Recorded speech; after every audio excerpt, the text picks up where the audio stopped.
Olá pessoal, começando mais um podcast do Moraes. E aí, professor, tudo bem? Tudo bem, Marcos? Vamos hoje para qual tema aqui? Hoje vamos falar de educação e de um assunto indigesto, mas que precisa ser encarado dentro dessa área, que é o péssimo desempenho do país nas avaliações internacionais. Vamos pegar como exemplo o PISA, que é um dos mais conhecidos, né? Que é o Programa Internacional de Avaliação de Alunos, que foi feito pela primeira vez em 2000. Ele é coordenado pela OCDE, a Organização para a Cooperação do Desenvolvimento Econômico. Tem o objetivo de melhorar as políticas públicas e resultados educacionais mundo afora. Os últimos resultados do PISA que a gente tem disponíveis são de 2018. A gente teve uma edição que foi feita o ano passado, mas os números vão ser divulgados no final deste ano. E o Brasil, olha só, ficou entre 58 e 60 em leitura, entre 66 e 68 em ciências e entre 72 e 74 em matemática. Essa variação ela existe por conta da margem de erro da pesquisa. E aí, Moraes, por que esse resultado? Olha, eu tenho até vergonha como educador. Eu estou há 40 anos, esse ano eu estou fazendo 40 anos de magistério. A gente sabe onde está o problema. Virou mantra. A gente fala. Eu estou esperando ansioso o resultado do final desse ano, porque vai piorar mais ainda. Porque nós tivemos nos últimos anos uma tragédia, né? O desmonte do Ministério da Educação e toda uma política trágica. Temos mais degraus a descer? Eu acho que sim. Oxalá eu esteja errado. E se tiver, eu reconheço. Falo, olha, não tá, melhorou, mas as avaliações, elas apontam, e pelo que nós estamos vendo por outras avaliações, piorou ainda mais o quadro. Olha, a gente vive um momento muito delicado no país. Ou a sociedade, eu vou ser pesado agora, ou as famílias, a sociedade como um todo, acorda, ou nós nunca vamos sair do ponto que nós estamos. A educação, todos os países que se transformaram pela educação. O Vietnã passou por uma guerra na década de 60, todo mundo sabe disso. Foi destruído, e os índices do Vietnã hoje são muito melhores do que o índice do Brasil. O pior colocado do Vietnã é melhor que o do primeiro Brasil, colocado do Brasil. Não é bem o primeiro, assim, mas a média, se for pegar, pela média. Então os piores deles são os melhores nossos. Então, assim, não dá para ficar com essa cara. Não dá para continuar com isso. Existe um problema cultural que se empurra há muitos anos, isso sempre se empurrou. A cultura não é valorizada no Brasil. A educação não é valorizada no país. Então, a partir do momento que você não tem uma valorização da cultura, você tem, vamos dizer, a lei de Gerson, o caminho mais fácil, né? Essa lei de Gerson, muita gente, os mais novos não sabem o que é. Não sabem nem quem é o Gerson. Não sabem nem quem é o Gerson. Mas, assim, essa cultura dá um jeitinho, faz. Isto na educação é uma tragédia. Eu tenho batido, não adianta você ter inteligência artificial, ter as coisas metaverso, o que você imaginar em termos de ajuda tecnológica para a educação, se eu não tiver o básico. E qual é o básico? O aluno tem que estudar.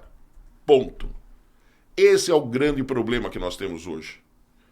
Eu tive essa semana num colégio aqui estadual, em São Paulo, e a diretora, conversando com ela, uma pessoa muito simpática, coordenadora muito simpática, e com uma bagagem muito boa. Ela falou, olha, o problema hoje é humano. Ou nós investimos no humano, na valorização do professor. Isso parece uma frase de efeito, que a gente já escuta tanto, para atrair bons profissionais. Hoje nós temos um apagão de professores, nós não temos professores. Nós fizemos uma reforma no ensino médio, que a gente já fez programas falando disso, e eu vinha falando lá atrás, eu falava, olha, vai dar certo no privado, no público vai ter problema, porque você não tem professor, você não tem estrutura para fazer isso. E não deu outra. Tanto que nós estamos repensando todo o ensino médio de novo, porque você tem o público, não adianta eu querer fazer uma festa sem ter um salão.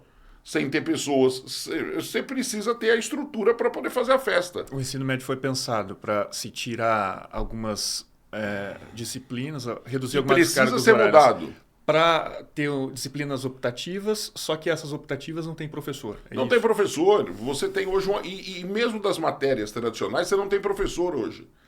Antigamente você falava, tem um cara que não está muito bem preparado. Hoje eu não tenho nem um cara mal preparado. Nós estamos passando por um apagão de professores. Isso há 5 anos vem sendo falado que ia acontecer. Eu não tenho exército de reserva para colocar.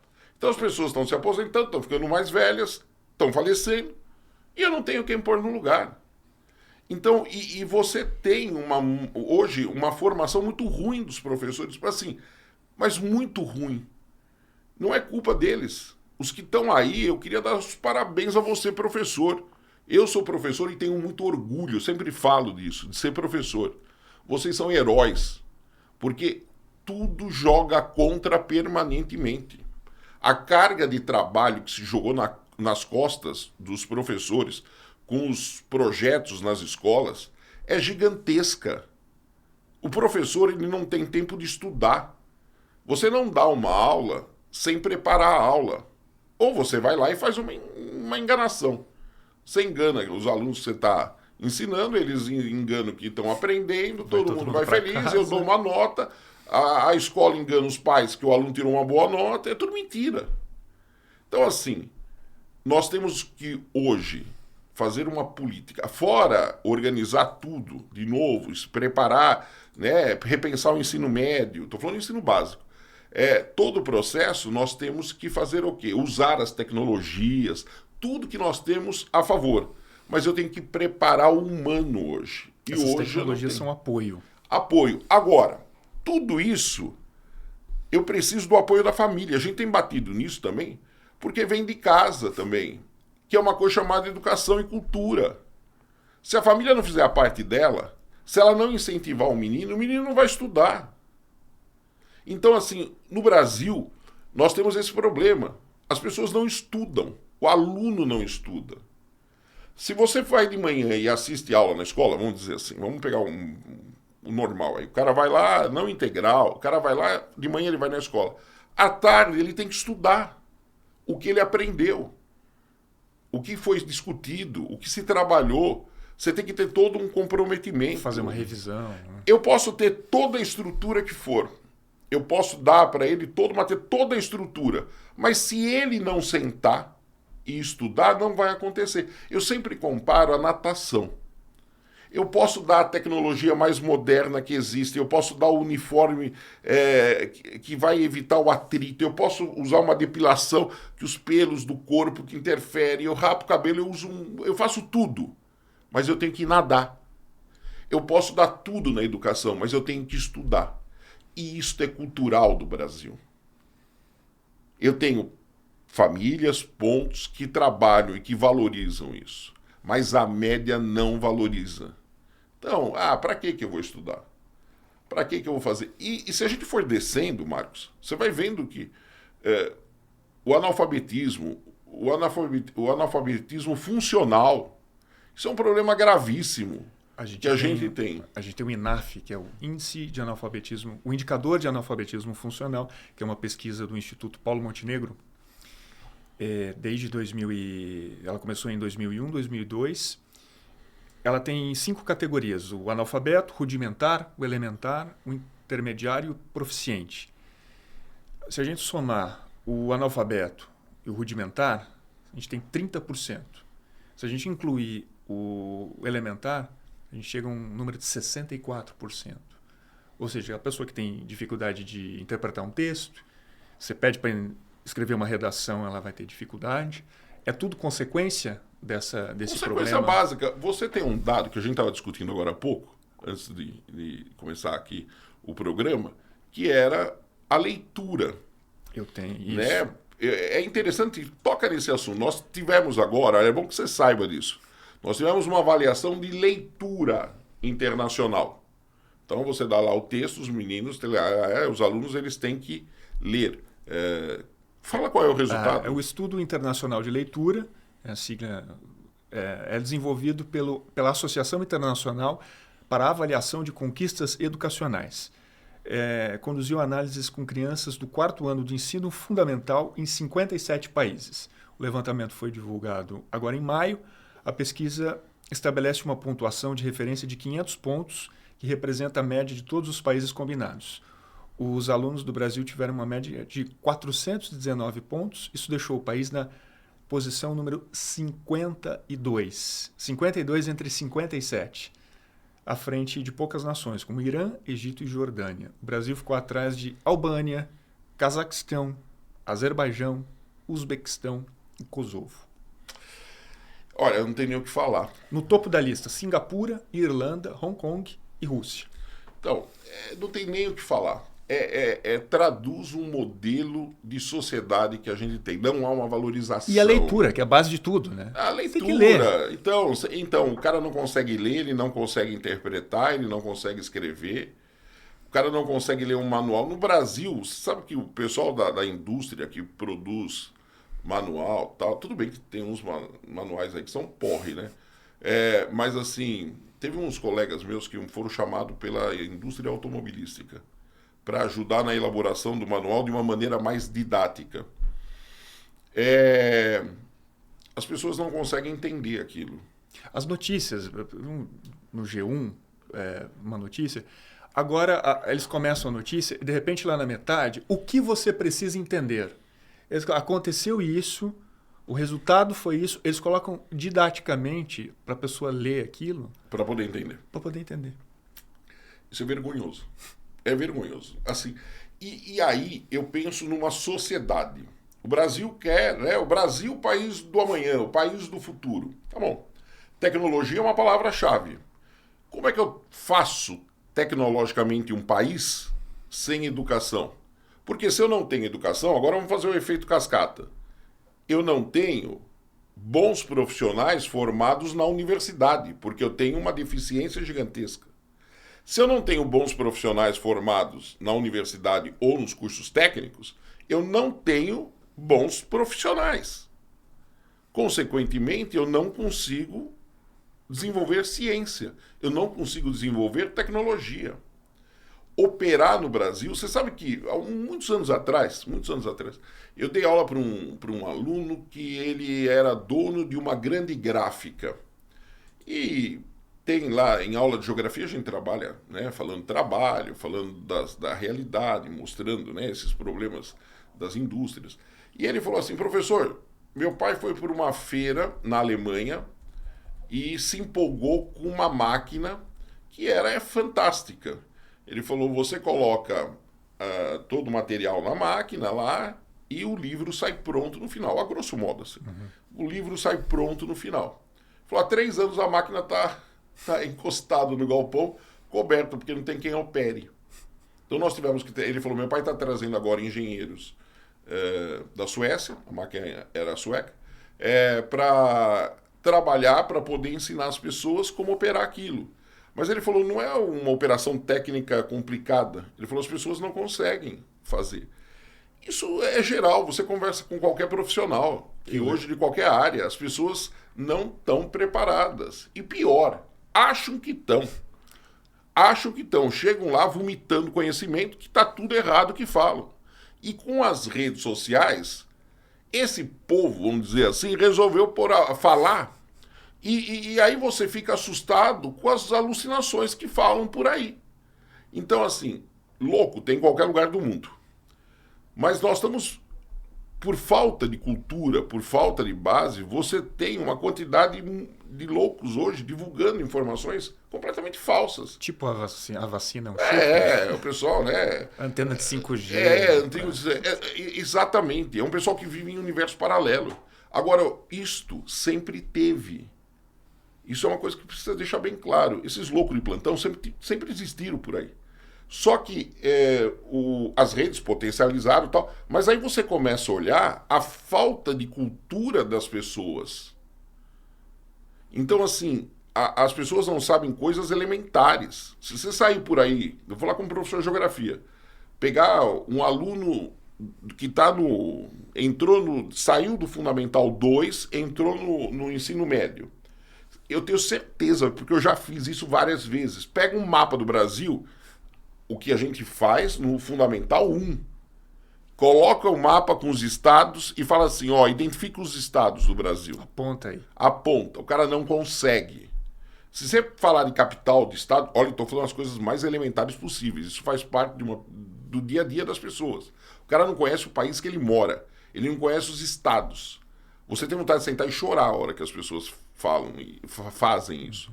Não é uma característica só do Brasil. Uma vez foi feita uma pesquisa em Nova York, onde eles saíam com um mapa da América, do continente americano, e mandavam apontar onde estavam os Estados Unidos. Acho que 18% ou 17% apontaram no Brasil. Então, não é um fenômeno... Mas no Brasil, eu tenho certeza, a grande maioria não consegue localizar os estados, não sabe. E você é bombardeado com informações o dia inteiro falando sobre o país, sobre os estados. As pessoas não sabem, as pessoas não conhecem. Falta cultura básica. Eu lembro do meu pai conversando uma vez com um gerente de supermercado, estavam faltando caixas. E aí o gerente explicando, olha, a gente faz uma seleção, a gente até prepara, mas tem muita gente que começa o curso ali para manusear uma caixa do supermercado.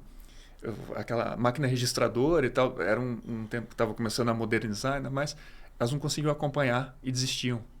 Uma colega minha foi chamada por uma empresa aérea para poder trabalhar geografia para as pessoas. Legal, os caras você está investindo, né? Isso é importante. Mas assim, ela parou esse treinamento porque ela falou, olha, não dava para continuar. Ela falou, as pessoas não tinham noção do continente americano, assim, nenhuma, zero. Ela falou, não dá para continuar. Ela falou assim, eu prefiro continuar dando aula nas escolas. Então, assim, nós estamos passando por um problema hoje que reflete cada vez mais, Marcos, isso é uma coisa que a sociedade não se tocou. Imagina o seguinte, se eu pegar século XVI, século XVII, século XVIII, as pessoas que não sabiam nada, em termos de conhecimento, eu tenho esse patamar aqui. E tenho um nível da ciência, do conhecimento aqui. Então, uma diferença X. Esse patamar aqui de baixo continuou parado onde estava, só que esse patamar subiu.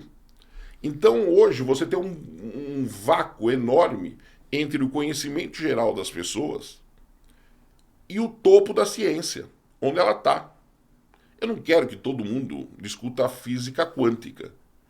Eu não quero que as pessoas discutam Nietzsche na hora da janta. Uhum. Mas, assim, eu quero que as pessoas tenham um mínimo de noção, que elas saibam ler, que elas saibam as operações básicas da matemática. As pessoas, outro dia, eu passei vergonha na farmácia.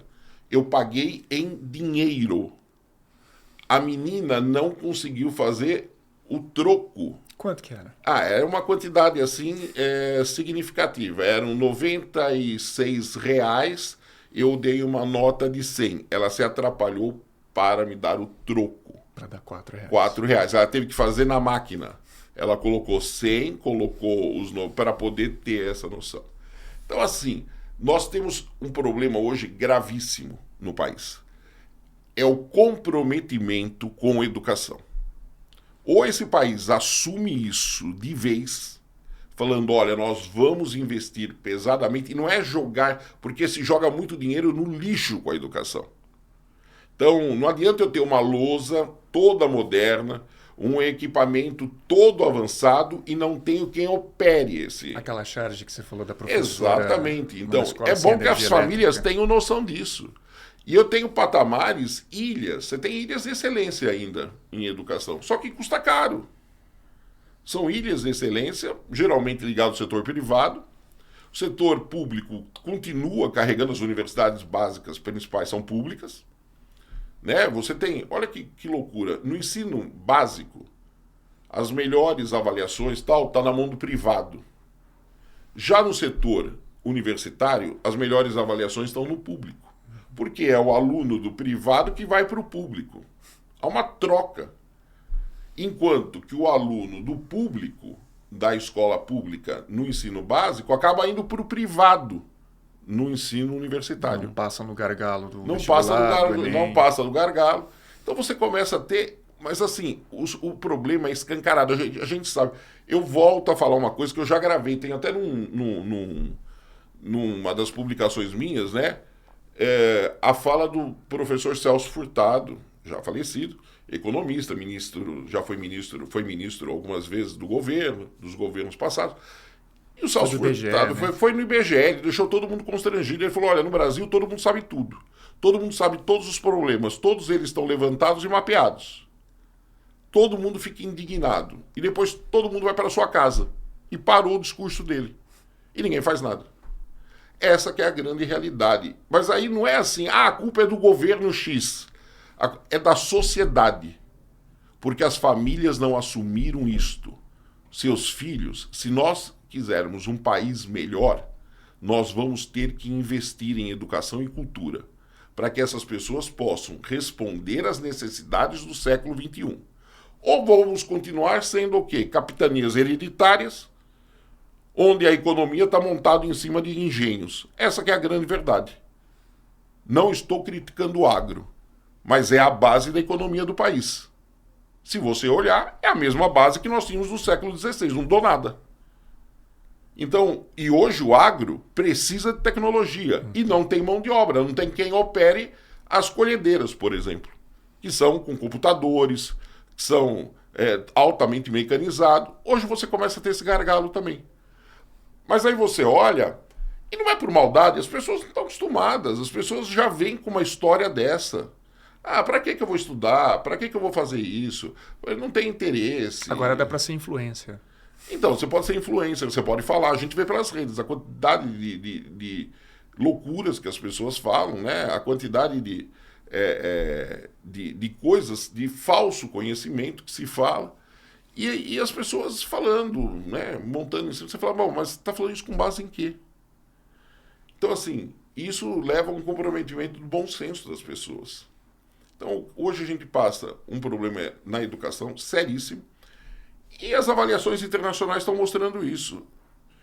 Não, a educação brasileira, ela não forma, ela não dá resposta. Não é culpa dos professores, não é culpa do sistema educacional, deixar isso bem claro. Você espantou as pessoas, ninguém quer ser professor hoje. Você chegar numa sala de aula, terceiro ensino, no terceiro ano do médio, e perguntar quem é que quer ser professor aqui, ninguém levanta a mão. Nós não temos. Por quê? Porque não é valorizado, é menosprezado, o cara ganha um salário que ele não consegue. Se ele quiser pôr o filho dele numa escola particular, ele não consegue pôr, ele não consegue pagar. Geralmente o menino estuda numa escola particular porque ele dá aula numa escola particular e aí tem uma bolsa. Mas senão não teria condições. As pessoas não falam, a sociedade tem que acordar disso. Então assim, os pais têm que cobrar dos filhos. Nós temos que melhorar o rendimento. Agora, estudar, Marcos, tem uma coisa que a gente precisa... A gente fala assim para o menino, né? Eu vejo isso. Você tem que sentar e estudar. Nunca ensina um menino a estudar. Você vai falar, olha, é chato, porque é sozinho. Por mais que eu tenha tecnologia, por mais que eu tenha todos os procedimentos, tudo, na hora que você for estudar, é ler. É um ato individual. É um ato individual. Então, assim... E é claro, você tem um mundo que vai bombardeando o dia inteiro para que você não faça isso. É muito mais legal jogar videogame. É muito mais legal fazer outras coisas. Então, isso eu acho que precisa... É um pacto social, vamos dizer assim, que o Brasil teria que assumir para se ele quiser mudar, porque senão nós vamos continuar pegando bilhões, jogando na educação, jogando em áreas erradas, muitas vezes, pegando fazendo um jogo de enganação, como eu falei agora há pouco, né? O aluno ensina engana que aprendeu, o professor engana que ensinou, a escola engana que fez a sua parte, a família engana que está feliz com tudo isso. E aí vem uma auditoria externa, que é uma avaliação internacional. E aí qual é a resposta que você dá? O aluno estava bem aquele dia, por isso que ele foi mal? O aluno... Qual é a desculpa? Eu já escutei cada desculpa das avaliações internacionais. Eles estão desde 2000 num mau dia? No mau dia. Não, eu escutei uma vez um cara, um um professor falando assim, sabe por que essas avaliações são assim? Porque o nosso processo de ensino e do que nós passamos de informação não é o que é cobrado. Quer dizer... Um negacionismo nessa total. área. Então continuamos nesse processo, dessa loucura para poder alimentar isso. É grave, não é histórico esse processo. Como que a gente começaria a mudar? O que você sugeriria de prático? Começar a fazer o feijão com arroz. Que é? Que é as aulas bem dadas, os professores motivados em sala de aula, valorizados, e falando para os alunos, cobrando dos alunos. Olha, é assim, assim, assado. A família participando disso. Participando desse processo, para você poder dar uma resposta. E é a médio e longo prazo, né? Não é uma médio coisa prazo, que... a médio prazo no mínimo. A curto prazo não existe nada. Esse é um outro problema do país, né? Se espera, você começa um governo X fazer uma política pública. Aí, dali 4 anos, já muda tudo. Você não tem um caminho, um horizonte a se seguir. Acontece também? Não tem. De novo, é cultural. Eu sou o secretário de Educação, eu criei toda uma base. Está funcionando? Está legal, está funcionando? Isto deveria continuar. Mas é o fulano que fez. Você chega lá, desmonta tudo e monta outra história. E assim vai. Educação é tijolo em cima de tijolo. O pessoal acha que educação no país é substituição. Você tem um tijolo, tira outro e põe outro. Você nunca vai crescer. Você sempre fica no mesmo patamar. E agora, piorando mais ainda com esse apagão de professores dentro do processo. E a gente tem, por exemplo, os impactos disso. A produção brasileira de artigos científicos apresentou o decréscimo de 7,4% em 2022 na comparação com o ano anterior. É a primeira queda na produção brasileira desde 1996, quando os dados começaram a ser tabulados. Dentre os países analisados, Brasil e Ucrânia foram os países que mais perderam produção científica na comparação 2022-2021. A Ucrânia está em guerra. A Ucrânia está em guerra e está melhor do que nós. Se você olhar a produção científica, é melhor que a do Brasil. O Brasil não pede nenhuma patente importante há anos. Então nós temos um problema seríssimo. O resultado é esse. Só não enxerga quem não quer. Então, assim, o cara fala, não, o processo... então me mostra as patentes que o Brasil pediu. Você tem uma ou outra patente pontual. Em média, se você comparar com outros países... Nós somos reprodutores de conhecimento. Nós não somos produtores. Você não tem a liderança desse processo na tua mão. Você depende do outro para fazer isso. Então você não tem empresas nacionais que desenvolvam produtos nacionais com tecnologia nacional. E o que tinha fechou. O que tinha não houve valorização, não avançou. Então, assim, os modelos têm que ser repensados. Nós temos que valorizar a cultura, nós temos que valorizar a educação. É fácil falar, mas isso vai exigir o comprometimento das pessoas. Agora, se as pessoas não querem, Marcos, abertura da Copa do Mundo, eu não sei se foi da Copa ou da Olimpíada, uma das duas, mas um jornal espanhol falou e escreveu o seguinte... O Brasil fez o que sabe fazer, festa. Um show da abertura. Legal. Essa é a visão. Aí o pessoal fala, o mundo tem uma visão distorcida do Brasil. Não. O Brasil que passa uma imagem e depois fala que nós temos uma visão distorcida. Né? Que o mundo tem uma visão distorcida. Então, culturalmente, nós não temos um prêmio Nobel. Aqui você começa a fazer sucesso, você começa a tomar estilingada de tudo que é lado. Pedrada. As pessoas não conseguem, né? Isso o Tom Jobim já dizia, o Brasil não consegue conviver com sucesso de ninguém.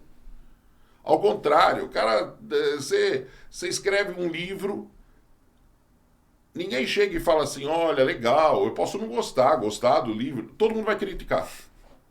E aí, não serve essa literatura, tá bom, e o que você fez no lugar disso? Você ofereceu alguma coisa no lugar disso? Então, assim, as pessoas não fazem o básico, elas não... E isto é uma visão cultural. E juro, isso me dá desespero como educador. Eu sempre brinco. Se eu fosse um cara que não fosse otimista, eu já tinha jogado a toalha há muito tempo. Como eu conheço gente muito boa que jogou a toalha.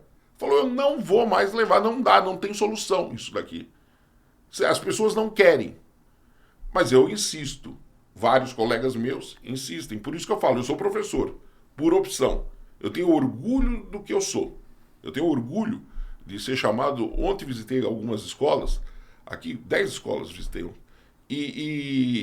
Numa conversa e tal, e assim, várias, você via nitidamente. Tem escola, Marcos, que os próprios funcionários, eu chegava lá, me apresentava e tal, os caras... como se não fosse nada. Não é o Moraes, você entendeu? A pessoa. E tratam qualquer pessoa daquele jeito. E em outras escolas, quando eu me apresentava, o pessoal, ô professor, tal, eu tenho orgulho de ser chamado de professor. Né? E porque eu sei, por isso que eu falo, e não é fazer média aqui, não quero rasgar cedo em cima de ninguém, mas assim, os professores que estão sobrevivendo a tudo isso são verdadeiros heróis. São heróis. E são menosprezados, né, muitas vezes pelas famílias, não são respeitados. Os pais querendo colocar o dedo, o cara não consegue criar o filho em casa, traduz, né? Como eu falo, tem pai que acha que escola é depósito de filho. Ele pega o filho, deixa lá, depois vai buscar e dane-se o que aconteceu. E mais, com uma desigualdade social gigantesca que a gente vive, e com um índice de pobreza enorme, muitas crianças da periferia vão na escola para comer e não para estudar. Ah, você está querendo que a criança não tenha alimentação? Não, mas eu estou mostrando que houve uma inversão dos valores. Quer dizer, a criança vai lá, o principal é comer, ela precisa comer. Tem uma professora que eu entrevistei uma vez e perguntei de situações, momentos marcantes da trajetória dela. Ela falou, teve uma época que eu dava aula num colégio público e a minha sala ficava perto da cantina. E muitos daqueles alunos ali, a única refeição que eles faziam era ali na escola. Chegava a hora do recreio, mais perto da hora do recreio, começava a vir o cheiro da comida. Ela falou, eu não conseguia mais a atenção de muitos deles. Às vezes eu abria a porta e falava, pode ir. Olha, eu vivi cada situação, Marcos, que a gente precisaria de uns 10 programas para falar disso. Mas assim, as escolas têm, com todos os problemas, elas ainda estão segurando as pontas, vamos dizer assim, de vários problemas da sociedade. Então, a merenda na escola é fundamental. Porque aquela criança precisa ter uma boa alimentação. As famílias, muitas vezes, não têm condição de dar comida para eles. Aí você vai falar, como é que uma família que não tem condição disso vai falar de educação? Realmente, esse é um outro problema. Então, por isso que eu falo, é um problema, é um pacto social. Ou a sociedade cria um pacto de transformação da sociedade brasileira em termos educacional, para que haja um avanço desse país, ou vamos continuar exatamente onde nós estamos. E com esses índices vergonhosos, né, por um país com mais de 200 milhões de habitantes, com a capacidade que nós temos. E os que conseguem passar e chegar e se formar, tal, acabam hoje fazendo o quê? Os que têm condição. Vão embora do país.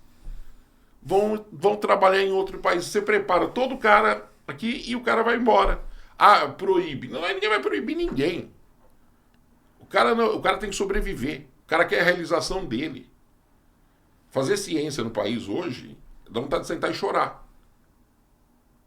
Os caras arrebentaram. O pouco que tinha ainda foi arrebentado, né, nos últimos anos. Então, eu acho que a gente tem que repensar todo esse modelo. Não é... Por isso que você falou, né, quando a gente começou, você falou de um assunto indigesto. Só que temos que encarar de frente. Não adianta esconder isso debaixo do tapete. Esta é a realidade. Vamos mudar? Vamos fazer um pacto? Aí a gente muda. Se não, continuamos onde nós estamos. Seguimos acompanhando, então. Moraes, obrigado mais uma vez. Obrigado você e espero que essas palavras nossas aqui sirvam para você refletir um pouco sobre o processo educacional brasileiro. Maravilha. E siga o Moraes nas redes sociais, vai lá no Instagram, moraes.pr.